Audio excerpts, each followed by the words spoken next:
ನಮಸ್ಕಾರ. ಕನ್ನಡಿಗ IAS YouTube ಚಾನೆಲ್ಗೆ ಸ್ವಾಗತ.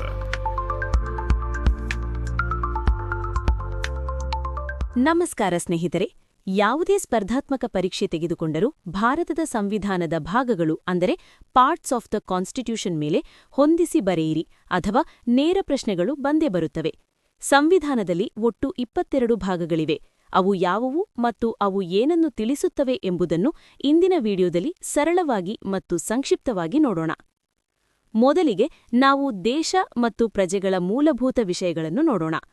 ಸಂವಿಧಾನದ ಭಾಗ 1 ಒಕ್ಕೂಟ ಮತ್ತು ಅದರ ಭೂಪ್ರದೇಶದ ಬಗ್ಗೆ ಅಂದರೆ ರಾಜ್ಯಗಳು ಮತ್ತು ಗಡಿಗಳ ಬಗ್ಗೆ ತಿಳಿಸುತ್ತದೆ. ದೇಶದ ಗಡಿ ನಿಗದಿಯಾದ ಮೇಲೆ ಅಲ್ಲಿ ವಾಸಿಸುವವರು ಯಾರು ಇದನ್ನೇ ಭಾಗ 2 ವಿವರಿಸುತ್ತದೆ. ಅದೇ ಪೌರತ್ವ. ಪ್ರಜೆಗಳಾದ ಮೇಲೆ ನಮಗೆ ಹಕ್ಕುಗಳು ಬೇಕು, ಅದನ್ನೇ ಭಾಗ 3 ಮೂಲಭೂತ ಹಕ್ಕುಗಳ ಮೂಲಕ ನೀಡಿದೆ. ಹಕ್ಕುಗಳ ಜೊತೆಗೆ ಸರ್ಕಾರಕ್ಕೆ ದೇಶ ನಡೆಸಲು ಮಾರ್ಗಸೂಚಿ ಬೇಕು, ಅದು ಭಾಗ 4ರಲ್ಲಿದೆ. ರಾಜ್ಯ ನಿರ್ದೇಶಕ ತತ್ವಗಳು DPSP. ಹಾಗೆಯೇ ಪ್ರಜೆಗಳಾಗಿ ನಮ್ಮ ಕರ್ತವ್ಯವೇನು ಎಂಬುದನ್ನು ಭಾಗ 4A ಅಂದರೆ ಮೂಲಭೂತ ಕರ್ತವ್ಯಗಳು ತಿಳಿಸುತ್ತದೆ. ಈಗ ಸರ್ಕಾರದ ರಚನೆಯನ್ನು ನೋಡೋಣ. ದೇಶದ ಅತ್ಯುನ್ನತ ಆಡಳಿತವಾದ ಕೇಂದ್ರ ಸರ್ಕಾರದ ಬಗ್ಗೆ ಭಾಗ 5 ವಿವರಿಸಿದರೆ, ರಾಜ್ಯ ಸರ್ಕಾರಗಳ ಆಡಳಿತದ ಬಗ್ಗೆ ಭಾಗ 6 ತಿಳಿಸುತ್ತದೆ. ಇಲ್ಲಿ ಒಂದು ಮುಖ್ಯ ವಿಷಯ ಗಮನಿಸಬೇಕು. ಭಾಗ 7ನ್ನು 1956ರಲ್ಲೇ ಸಂವಿಧಾನದಿಂದ ರದ್ದುಗೊಳಿಸಲಾಗಿದೆ, ರಿಪೀಲ್ಡ್. ಮುಂದುವರಿಯುತ್ತಾ ಭಾಗ 8 ನಮ್ಮ ಕೇಂದ್ರಾಡಳಿತ ಪ್ರದೇಶಗಳ ಆಡಳಿತ ವ್ಯವಸ್ಥೆಯನ್ನು ತಿಳಿಸುತ್ತದೆ. ನಂತರ ಬರುವುದು ಸ್ಥಳೀಯ ಸರ್ಕಾರಗಳು. ಇದನ್ನು ವಿಕೇಂದ್ರೀಕರಣದ ಭಾಗ ಎನ್ನಬಹುದು. ಗ್ರಾಮೀಣ ಆಡಳಿತ ಅಂದರೆ ಪಂಚಾಯತ್ಗಳ ಬಗ್ಗೆ ಭಾಗ 9 ತಿಳಿಸುತ್ತದೆ. ಪಟ್ಟಣ ಅಥವಾ ನಗರಗಳಿಗೆ ಸಂಬಂಧಿಸಿದ ನಗರ ಪಾಲಿಕೆಗಳ ಬಗ್ಗೆ ಭಾಗ 9A ವಿವರಿಸಿದರೆ, ಸಹಕಾರಿ ಸಂಘಗಳ ಬಗ್ಗೆ ಭಾಗ 9B ಮಾಹಿತಿ ನೀಡುತ್ತದೆ. ಈಗ ಆಡಳಿತಾತ್ಮಕ ಸಂಬಂಧಗಳನ್ನು ನೋಡೋಣ. ದೇಶದಲ್ಲಿನ SC/ST ಪ್ರದೇಶಗಳ ವಿಶೇಷ ಆಡಳಿತದ ಬಗ್ಗೆ ಭಾಗ 10 ವಿವರಿಸುತ್ತದೆ. ಕೇಂದ್ರ ಮತ್ತು ರಾಜ್ಯಗಳ ನಡುವಿನ ಸಂಬಂಧ ಹೇಗಿರಬೇಕು ಎಂಬುದನ್ನು ಭಾಗ 11 ತಿಳಿಸುತ್ತದೆ. ಸರ್ಕಾರ ನಡೆಯಲು ಹಣ ಬೇಕು, ಆ ಹಣಕಾಸು, ಬಜೆಟ್ ಮತ್ತು ಒಪ್ಪಂದಗಳ ಬಗ್ಗೆ ಭಾಗ 12 ಹೇಳಿದರೆ, ದೇಶಾದ್ಯಂತ ವ್ಯಾಪಾರ ಮತ್ತು ವಾಣಿಜ್ಯದ ಸ್ವಾತಂತ್ರ್ಯದ ಬಗ್ಗೆ ಭಾಗ 13 ತಿಳಿಸುತ್ತದೆ. ಸ್ಪರ್ಧಾತ್ಮಕ ಪರೀಕ್ಷೆ ಬರೆಯುವ ನಿಮ್ಮೆಲ್ಲರಿಗೂ ಅತ್ಯಂತ ಪ್ರಮುಖವಾದ ಭಾಗವೆಂದರೆ ಭಾಗ 14. ಇದು UPSC ಮತ್ತು KPSCಯಂತರ ನಾಗರಿಕ ಸೇವೆಗಳ ಬಗ್ಗೆ ತಿಳಿಸುತ್ತದೆ. ಇನ್ನು ತ್ವರಿತ ನ್ಯಾಯಕ್ಕಾಗಿ ಇರುವ ನ್ಯಾಯಮಂಡಳಿಗಳ ಬಗ್ಗೆ ಭಾಗ 14A ವಿವರಿಸುತ್ತದೆ. ಕೊನೆಯದಾಗಿ ಸಂವಿಧಾನದ ಅತ್ಯಂತ ನಿರ್ಣಾಯಕ ವ್ಯವಸ್ಥೆಗಳು. ಪ್ರಜಾಪ್ರಭುತ್ವದ ಹಬ್ಬವಾದ ಚುನಾವಣೆಗಳ ಬಗ್ಗೆ ಭಾಗ 15 ವಿವರಿಸುತ್ತದೆ. ಸಮಾಜದ ಹಿಂದುಳಿದ ವರ್ಗಗಳಿಗೆ SC/ST, OBC ಮತ್ತು ಆಂಗ್ಲೋ ಇಂಡಿಯನ್ಗಳಿಗೆ ವಿಶೇಷ ಸೌಲಭ್ಯಗಳನ್ನು ಭಾಗ 16 ನೀಡಿದೆ. ನಮ್ಮ ದೇಶದ ಅಧಿಕೃತ ಭಾಷೆಯ ಬಗ್ಗೆ ಭಾಗ 17 ತಿಳಿಸುತ್ತದೆ. ದೇಶಕ್ಕೆ ಸಂಕಷ್ಟ ಬಂದಾಗ ಹೇರುವ ತುರ್ತು ಪರಿಸ್ಥಿತಿಗಳ ಬಗ್ಗೆ ಭಾಗ 18 ವಿವರಿಸುತ್ತದೆ. ಅಂತಿಮ ಹಂತದಲ್ಲಿ ರಾಷ್ಟ್ರಪತಿ ಮತ್ತು ರಾಜ್ಯಪಾಲರ ರಕ್ಷಣೆಯಂತಹ ಸಂಕ್ಲಿಷ್ಟ ವಿಷಯಗಳು ಭಾಗ 19ರಲ್ಲಿವೆ. ಸಂವಿಧಾನವನ್ನು ಬದಲಾಯಿಸುವ ಅಥವಾ ತಿದ್ದುಪಡಿ ಮಾಡುವ ಅಧಿಕಾರವನ್ನು ಭಾಗ 20 ನೀಡುತ್ತದೆ. ಕರ್ನಾಟಕದ 371J ಸೇರಿದಂತೆ ವಿವಿಧ ರಾಜ್ಯಗಳ ವಿಶೇಷ ಸ್ಥಾನಮಾನಗಳು ಭಾಗ 21ರಲ್ಲಿದ್ದರೆ, ಕೊನೆಯದಾಗಿ ಸಂವಿಧಾನದ ಶೀರ್ಷಿಕೆ ಮತ್ತು ಹಿಂದಿ ಪಠ್ಯದ ಬಗ್ಗೆ ಭಾಗ 22 ತಿಳಿಸುತ್ತದೆ. ಇದಿಷ್ಟು ಸಂವಿಧಾನದ 22 ಭಾಗಗಳ ಸಂಕ್ಷಿಪ್ತ ಪರಿಚಯ. ಇವುಗಳನ್ನು ಕ್ರಮಬದ್ಧವಾಗಿ ಅಂದರೆ ಭಾಗ 1ರಿಂದ 22ರವರೆಗೆ ನೆನಪಿಟ್ಟುಕೊಳ್ಳುವುದರಿಂದ ಪರೀಕ್ಷೆಯಲ್ಲಿ ಸುಲಭವಾಗಿ ಅಂಕ ಗಳಿಸಬಹುದು. ಈ ವಿಡಿಯೋ ನಿಮಗೆ ಉಪಯುಕ್ತವಾಗಿದ್ದರೆ ದಯವಿಟ್ಟು ಲೈಕ್ ಮಾಡಿ ಮತ್ತು ಶೇರ್ ಮಾಡಿ. ಮುಂದಿನ ವಿಡಿಯೋದಲ್ಲಿ ಮತ್ತೊಂದು ಪ್ರಮುಖ ವಿಷಯದೊಂದಿಗೆ ಭೇಟಿಯಾಗೋಣ. ಧನ್ಯವಾದಗಳು. ಈಗ ನಾವು ಸಂವಿಧಾನದ ಅನುಸೂಚಿಗಳನ್ನು ನೋಡೋಣ. ಭಾರತದ ಸಂವಿಧಾನದಲ್ಲಿ ಒಟ್ಟು 12 ಅನುಸೂಚಿಗಳಿವೆ. ಇವು ಸಂವಿಧಾನದ ಭಾಗಗಳಷ್ಟೇ ಮುಖ್ಯ. ಯಾವುದೇ ಸ್ಪರ್ಧಾತ್ಮಕ ಪರೀಕ್ಷೆ ಪ್ರಶ್ನೆಪತ್ರಿಕೆ ತೆಗೆದು ನೋಡಿ, ಅನುಸೂಚಿಗಳ ಮೇಲೆ ಒಂದಿಲ್ಲ ಒಂದು ಪ್ರಶ್ನೆ ಇದ್ದೇ ಇರುತ್ತದೆ. ಇಂದಿನ ವಿಡಿಯೋದಲ್ಲಿ ಈ 12 ಅನುಸೂಚಿಗಳು ಯಾವುವು ಮತ್ತು ಅವುಗಳನ್ನು ಕ್ರಮವಾಗಿ ಸುಲಭವಾಗಿ ನೆನಪಿಟ್ಟುಕೊಳ್ಳುವುದು ಹೇಗೆ ಎಂದು ತಿಳಿಯೋಣ. ಮೊದಲಿಗೆ ನಾವು ದೇಶ ಮತ್ತು ಪ್ರಮುಖ ಹುದ್ದೆಗಳಿಗೆ ಸಂಬಂಧಿಸಿದ ಮೊದಲ 4 ಅನುಸೂಚಿಗಳನ್ನು ನೋಡೋಣ. 1ನೇ ಅನುಸೂಚಿ ಟೆರಿಟರಿ. ಇದು ನಮ್ಮ ದೇಶದ ರಾಜ್ಯಗಳು ಮತ್ತು ಕೇಂದ್ರಾಡಳಿತ ಪ್ರದೇಶಗಳ ಹೆಸರು ಮತ್ತು ಅವುಗಳ ವ್ಯಾಪ್ತಿಯನ್ನು ತಿಳಿಸುತ್ತದೆ. 2ನೇ ಅನುಸೂಚಿ ಎಮ್ಯೂಲಿಮೆಂಟ್ಸ್. ದೇಶದ ಉನ್ನತ ಹುದ್ದೆಗಳಲ್ಲಿದ್ದವರಿಗೆ ಸಂಬಳ ಬೇಡವೇ? ಭಾರತದ ಸಾಂವಿಧಾನಿಕ ಉನ್ನತ ಹುದ್ದೆಗಳಲ್ಲಿರುವ ವೇತನ, ಭತ್ಯೆಗಳು ಮತ್ತು ಸೌಲಭ್ಯಗಳ ಪಟ್ಟಿ. ಪರೀಕ್ಷೆಯಲ್ಲಿ ಪದೇ ಪದೇ ಕೇಳುವ ಪ್ರಶ್ನೆ ಏನೆಂದರೆ, ಈ ಪಟ್ಟಿಯಲ್ಲಿ ಯಾರ್ಯಾರು ಬರ್ತಾರೆ? ಮೊದಲು ಆ ಪಟ್ಟಿಯನ್ನು ನೋಡೋಣ. ಭಾರತದ ರಾಷ್ಟ್ರಪತಿ, ಭಾರತದ ಉಪರಾಷ್ಟ್ರಪತಿ, ರಾಜ್ಯಗಳ ರಾಜ್ಯಪಾಲರು, ಸುಪ್ರೀಂ ಕೋರ್ಟ್ ನ್ಯಾಯಮೂರ್ತಿಗಳು, ಹೈಕೋರ್ಟ್ ನ್ಯಾಯಮೂರ್ತಿಗಳು, ಭಾರತದ ನಿಯಂತ್ರಕ ಮತ್ತು ಲೆಕ್ಕ ಪರಿಶೋಧಕರು ಅಂದರೆ ಸಿಎಜಿ, ಸ್ಪೀಕರ್ ಮತ್ತು ಡೆಪ್ಯೂಟಿ ಸ್ಪೀಕರ್, ಚೇರ್ಮನ್ ಮತ್ತು ಡೆಪ್ಯೂಟಿ ಚೇರ್ಮನ್. ಇವರೆಲ್ಲರನ್ನೂ ಕ್ರಮವಾಗಿ ನೆನಪಿಡಲು ಇಲ್ಲೊಂದು ಹೊಸ ಮತ್ತು ಅತ್ಯಂತ ಸರಳವಾದ ಇಂಗ್ಲಿಷ್ ವಾಕ್ಯವಿದೆ. New simple mnemonic. ಆ ವಾಕ್ಯ ಇದೆ ನೋಡಿ. President visits governor, supreme and high courts carefully. ಇದರ ಅರ್ಥ ಸಿಂಪಲ್ ಆಗಿದೆ. ರಾಷ್ಟ್ರಪತಿಯು ಅಂದರೆ ಪ್ರೆಸಿಡೆಂಟ್, ಉಪರಾಷ್ಟ್ರಪತಿ ಮತ್ತು ಗವರ್ನರ್ ಜೊತೆ ಸುಪ್ರೀಂ ಮತ್ತು ಹೈಕೋರ್ಟ್ಗಳನ್ನು ಎಚ್ಚರಿಕೆಯಿಂದ ಭೇಟಿ ಮಾಡಿದರು ಎಂದು ಕಲ್ಪಿಸಿಕೊಳ್ಳಿ. ಈಗ ಇದನ್ನು ಡಿಕೋಡ್ ಮಾಡೋಣ. ವಾಕ್ಯದ ಒಂದೊಂದು ಪದ ಮತ್ತು ಹುದ್ದೆಗಳು ಸ್ಲೈಡ್ ಆಗ್ತಾ ಬರ್ತವೆ. ಪ್ರೆಸಿಡೆಂಟ್ ಅಂದರೆ ಭಾರತದ ರಾಷ್ಟ್ರಪತಿ. ವಿಸಿಟ್ಸ್, ಇಲ್ಲಿ ವಿ ಅಂದರೆ ಉಪರಾಷ್ಟ್ರಪತಿ. ಗವರ್ನರ್ ಅಂದರೆ ರಾಜ್ಯಪಾಲರು. ಸುಪ್ರೀಂ ಅಂದರೆ ಸುಪ್ರೀಂ ಕೋರ್ಟ್ ನ್ಯಾಯಮೂರ್ತಿಗಳು. ಹೈಕೋರ್ಟ್ಸ್ ಅಂದರೆ ಹೈಕೋರ್ಟ್ ನ್ಯಾಯಮೂರ್ತಿಗಳು. ಕೊನೆಯದಾಗಿ ಕೇರ್ಫುಲಿ, ಇಲ್ಲಿ ಸಿ ಅಂದ್ರೆ ಸಿಎಜಿ. ನೋಡಿದ್ರಲ್ಲ, president visits governor, supreme and high courts. ಕೇವಲ ಈ ಒಂದೇ ವಾಕ್ಯದಿಂದ ನೀವು ಸಂವಿಧಾನದ 2ನೇ ಅನುಸೂಚಿಯಲ್ಲಿರುವ ಪ್ರಮುಖ ಹುದ್ದೆಗಳನ್ನು ಸುಲಭವಾಗಿ ನೆನಪಿಡಬಹುದು. 3ನೇ ಅನುಸೂಚಿ ಓತ್ಸ್. ಹುದ್ದೆಗೆ ಸೇರಿದ ಮೇಲೆ ಪ್ರಮಾಣವಚನ ಸ್ವೀಕರಿಸಬೇಕು.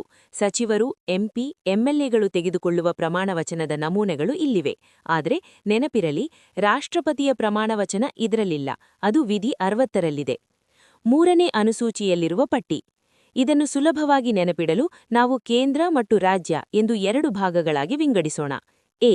ಕೇಂದ್ರ ಮಟ್ಟದಲ್ಲಿ ಅಂದರೆ ಯೂನಿಯನ್ ಲೆವೆಲ್. 1. ಕೇಂದ್ರ ಸಚಿವರು, ಯೂನಿಯನ್ ಮಿನಿಸ್ಟರ್ಸ್. 2. ಸಂಸತ್ ಚುನಾವಣೆಗೆ ಸ್ಪರ್ಧಿಸುವ ಅಭ್ಯರ್ಥಿಗಳು, candidates for election to parliament. 3. ಸಂಸತ್ತಿನ ಸದಸ್ಯರು, ಸಂಸದರು, ಎಂಪೀಸ್. 4. ಸುಪ್ರೀಂ ಕೋರ್ಟ್ ನ್ಯಾಯಾಧೀಶರು, judges of Supreme Court. 5. Controller and auditor general ಅಂದರೆ ಸಿಎಜಿ. ಬಿ. ರಾಜ್ಯ ಮಟ್ಟದಲ್ಲಿ ರಾಜ್ಯ ಸಚಿವರು, ಸ್ಟೇಟ್ ಮಿನಿಸ್ಟರ್ಸ್. ರಾಜ್ಯ ಶಾಸಕ ಸಭೆ ಚುನಾವಣೆಗೆ ಸ್ಪರ್ಧಿಸುವ ಅಭ್ಯರ್ಥಿಗಳು, candidates for election to state legislature. ರಾಜ್ಯ ಶಾಸಕ ಸಭೆಯ ಸದಸ್ಯರು, ಶಾಸಕರು ಮತ್ತು ಶಾಸಕ ಪರಿಷತ್ತಿನವರು, ಎಂಎಲ್ಎಸ್ ಮತ್ತು ಎಂಎಲ್ಸಿಸ್. ಹೈಕೋರ್ಟ್ ನ್ಯಾಯಾಧೀಶರು, ಜಡ್ಜಸ್ ಆಫ್ ಹೈಕೋರ್ಟ್ಸ್. ಇದನ್ನು ನೆನಪಿಡಲು ಸುಲಭ ತಂತ್ರವಿದೆ. ಎಂಸಿಎಂಜೆ ಪ್ಲಸ್ ಸಿಎಜಿ ಎಂಬ ಕೋಡ್ ಬಳಸಬಹುದು. ಕೇಂದ್ರ ಮತ್ತು ರಾಜ್ಯ ಸರ್ಕಾರ ಎರಡಕ್ಕೂ ಎಂಸಿಎಂಜೆ ಸೂತ್ರ ಅನ್ವಯಿಸುತ್ತದೆ. ಎಂ. ಮಿನಿಸ್ಟರ್ಸ್ ಅಂದರೆ ಸಚಿವರು, ಕೇಂದ್ರ ಮತ್ತು ರಾಜ್ಯ. ಸಿ. ಕ್ಯಾಂಡಿಡೇಟ್ಸ್ ಅಭ್ಯರ್ಥಿಗರು. ಎಂ. ಮೆಂಬರ್ಸ್ ಅಂದರೆ ಸದಸ್ಯರು, ಗೆದ್ದು ಬಂದ ಎಂಪಿ ಮತ್ತು ಎಂಎಲ್ಎಗಳು. ಜೆ. ಜಡ್ಜಸ್ ಅಂದರೆ ನ್ಯಾಯಾಧೀಶರು, ಸುಪ್ರೀಂ ಕೋರ್ಟ್ ಮತ್ತು ಹೈಕೋರ್ಟ್. ಪ್ಲಸ್ ಸಿಎಜಿ ಕೇವಲ ಕೇಂದ್ರ ಮಟ್ಟದಲ್ಲಿ. ಸರಳ ವಾಕ್ಯ: ಸಚಿವರು ಮತ್ತು ಅಭ್ಯರ್ಥಿಗಳು ಸದಸ್ಯರಾಗಿ ಆಯ್ಕೆಯಾದ ಮೇಲೆ ನ್ಯಾಯಾಧೀಶರ ಎದುರು ಸಿಎಜಿಯನ್ನು ಭೇಟಿಯಾದರು. 4ನೇಯದು ರಾಜ್ಯಸಭಾ.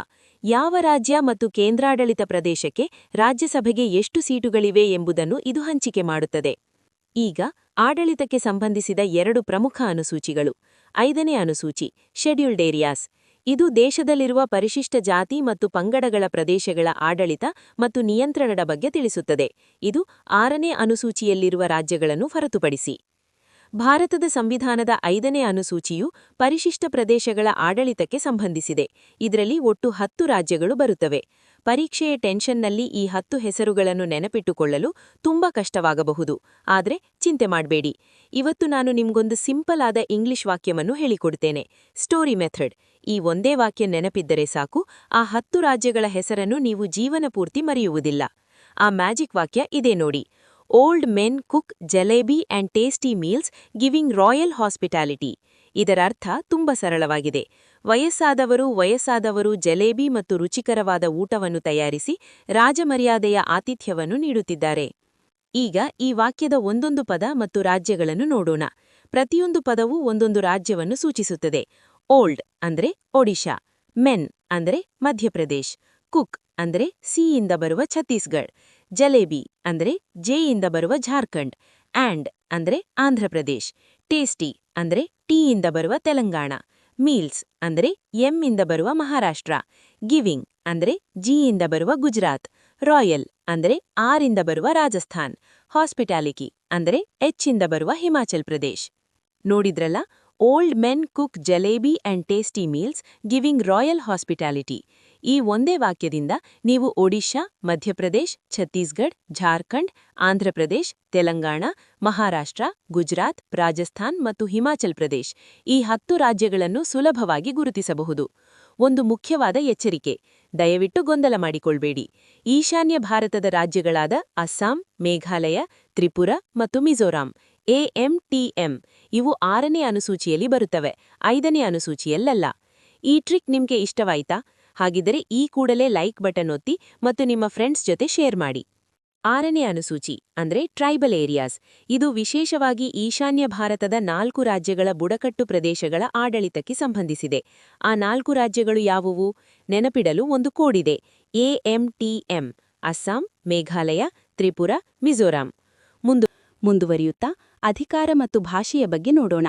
7ನೇ ಅನುಸೂಚಿ division of powers. ಇದು ಕೇಂದ್ರ ಮತ್ತು ರಾಜ್ಯಗಳ ನಡುವೆ ಅಧಿಕಾರ ಹಂಚಿಕೆ ಮಾಡುತ್ತದೆ.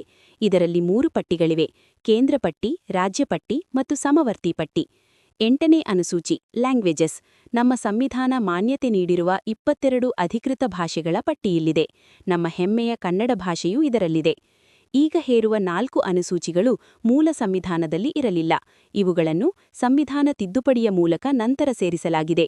9ನೇ ಅನುಸೂಚಿ ಲ್ಯಾಂಡ್ ರಿಫಾರ್ಮ್ಸ್. ಇದು ಭೂ ಸುಧಾರಣೆ ಮತ್ತು ಜಮೀನ್ದಾರಿ ಪದ್ಧತಿ ನಿರ್ಮೂಲನೆಗೆ ಸಂಬಂಧಿಸಿದೆ. ಮೊದಲನೇ ತಿದ್ದುಪಡಿ 1951. 10ನೇ ಅನುಸೂಚಿ ಆಂಟಿ ಡಿಫೆಕ್ಷನ್. ಇದು ಜನಪ್ರಿಯವಾದ ಪಕ್ಷಾಂತರ ನಿಷೇಧ ಕಾಯ್ದೆ. ಪಕ್ಷಾಂತರ ಮಾಡಿದವರನ್ನು ಅನರ್ಹಗೊಳಿಸುವ ಬಗ್ಗೆ ಇದು ತಿಳಿಸುತ್ತದೆ. 52ನೇ ತಿದ್ದುಪಡಿ 1985. 11ನೇ ಅನುಸೂಚಿ ಪಂಚಾಯತ್ಸ್. ಇದು ಗ್ರಾಮೀಣ ಆಡಳಿತ ಅಂದರೆ ಪಂಚಾಯತ್ ರಾಜ್ ವ್ಯವಸ್ಥೆಯ ಬಗ್ಗೆ ತಿಳಿಸುತ್ತದೆ. 73ನೇ ತಿದ್ದುಪಡಿ 1992. 12ನೇ ಅನುಸೂಚಿ ಮುನಿಸಿಪಾಲಿಟೀಸ್. ಕೊನೆಯದಾಗಿ ಇದು ನಗರ ಸ್ಥಳೀಯ ಸಂಸ್ಥೆಗಳಾದ ನಗರ ಪಾಲಿಕೆಗಳ ಬಗ್ಗೆ ತಿಳಿಸುತ್ತದೆ. 74ನೇ ತಿದ್ದುಪಡಿ 1992. ಈಗ ಈ 12 ಅನುಸೂಚಿಗಳನ್ನು ಕ್ರಮವಾಗಿ ಸುಲಭವಾಗಿ ನೆನಪಿಟ್ಟುಕೊಳ್ಳುವುದು ಹೇಗೆ? ಅದಕ್ಕೊಂದು ಅದ್ಭುತವಾದ ಇಂಗ್ಲಿಷ್ ಟ್ರಿಕ್ ಇದೆ: ಟಿಯರ್ಸ್ ಆಫ್ ಓಲ್ಡ್ PM. ಇದರ ಅರ್ಥ ನೋಡಿ. ಟಿ ಅಂದರೆ ಟೆರಿಟರಿ, 1ನೇ ಭೂಪ್ರದೇಶ. ಇ ಅಂದರೆ ಎಮಾಲ್ಯುಮೆಂಟ್ಸ್, 2ನೇ ವೇತನ. ಎ ಅಂದರೆ ಅಫರ್ಮೇಷನ್ಸ್, 3ನೇ ಪ್ರಮಾಣವಚನ. ಆರ್ ಅಂದರೆ ರಾಜ್ಯಸಭಾ ಸೀಟು, 4ನೇ. ಎಸ್ ಅಂದರೆ ಶೆಡ್ಯೂಲ್ಡ್ ಏರಿಯಾಸ್, 5ನೇ. ಒ ಅಂದರೆ ಅದರ್ ಟ್ರೈಬಲ್ ಏರಿಯಾಸ್, 6ನೇ. AMTM. ಎಫ್ ಅಂದರೆ ಫೆಡರಲ್ ಸ್ಟ್ರಕ್ಚರ್, 7ನೇ. ಪಟ್ಟಿಗಳು. ಒ ಅಂದರೆ ಒಫಿಷಿಯಲ್ ಲ್ಯಾಂಗ್ವೇಜಸ್, 8ನೇ. ಭಾಷೆಗಳು. ಎಲ್ ಅಂದರೆ ಲ್ಯಾಂಡ್ ರಿಫಾರ್ಮ್ಸ್, 9ನೇ. ಭೂಸುಧಾರಣೆ. ಡಿ ಅಂದರೆ ಡಿಫೆಕ್ಷನ್, 10ನೇ. ಪಕ್ಷಾಂತರ. ಪಿ ಅಂದರೆ ಪಂಚಾಯತ್ಸ್, 11ನೇ. ಪಂಚಾಯತ್. ಎಂ ಅಂದರೆ ಮುನಿಸಿಪಾಲಿಟೀಸ್, 12ನೇ. ಮುನಿಸಿಪಾಲಿಟಿ. ನೋಡಿದ್ರಲ್ಲ ಸ್ನೇಹಿತರೆ, ಎಷ್ಟು ಸುಲಭವಾಗಿದೆ. ಟಿಯರ್ಸ್ ಆಫ್ ಓಲ್ಡ್ PM ಎಂಬ ಒಂದೇ ವಾಕ್ಯದಿಂದ ನೀವು 12 ಅನುಸೂಚಿಗಳನ್ನು ಕ್ರಮವಾಗಿ ನೆನಪಿಟ್ಟುಕೊಳ್ಳಬಹುದು. ಈ ಟ್ರಿಕ್ ನಿಮಗೆ ಪರೀಕ್ಷೆಯಲ್ಲಿ ಖಂಡಿತವಾಗಿಯೂ ಸಮಯ ಉಳಿಸುತ್ತದೆ ಮತ್ತು ಗೊಂದಲವನ್ನು ನಿರ್ವಹಿಸುತ್ತದೆ. ಈ ವಿಡಿಯೋ ನಿಮಗೆ ಇಷ್ಟವಾಗಿದ್ದರೆ ದಯವಿಟ್ಟು ಲೈಕ್ ಮಾಡಿ, ನಿಮ್ಮ ಫ್ರೆಂಡ್ಸ್ ಜೊತೆ ಶೇರ್ ಮಾಡಿ ಮತ್ತು ನಮ್ಮ ಚಾನೆಲ್ಗೆ ಸಬ್ಸ್ಕ್ರೈಬ್ ಆಗಿ. ಮುಂದಿನ ವಿಡಿಯೋದಲ್ಲಿ ಮತ್ತೊಂದು ಉಪಯುಕ್ತ ವಿಷಯದೊಂದಿಗೆ ಭೇಟಿಯಾಗೋಣ. ಧನ್ಯವಾದಗಳು.